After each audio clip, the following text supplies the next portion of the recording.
yana, alacağım bir yana. Kürdün güzelinde kaldın nazarım, sevdalım bir yana, cihan bir yana, eller bir yana, Şamoluk bir yana, Sivas bir yana. Oh, oh, gelsin Osman abi.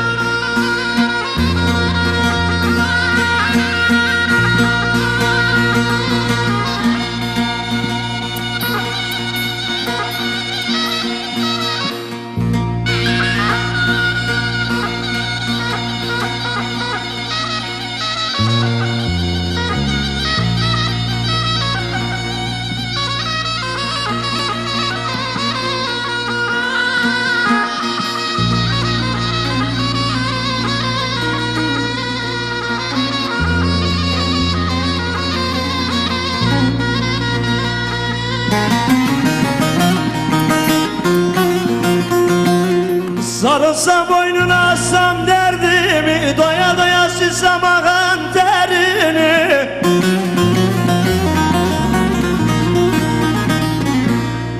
Hiçbir güzel dolduramaz yerini. Sevdalım bir yana, dünya bir yana, alem bir yana, Şamoluk Yeniköy bir yana, oy dağlar bir yana.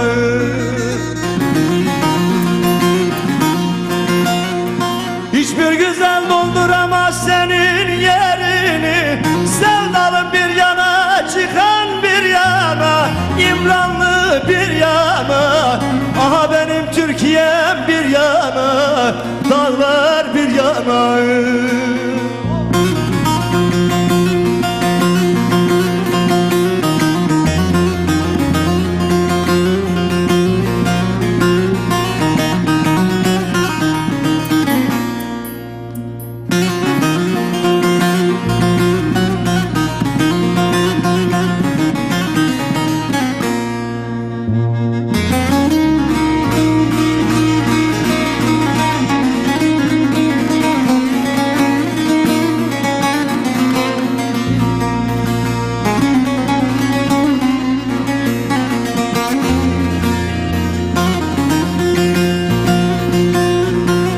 Erdoğan'ı seven ölür mü derler, feryat eder Abu Hasan'ın sazındaki o teller.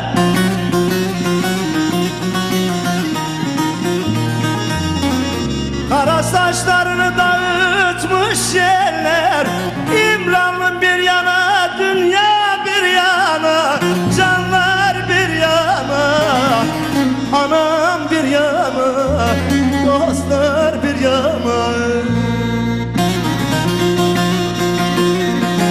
Kara saçlarını da dağıtmış eller, İmranlı bir yana, Gölova bir yana, dağlar bir yana, Kerkit Vadisi bir yana, vay neydem eller bir yana.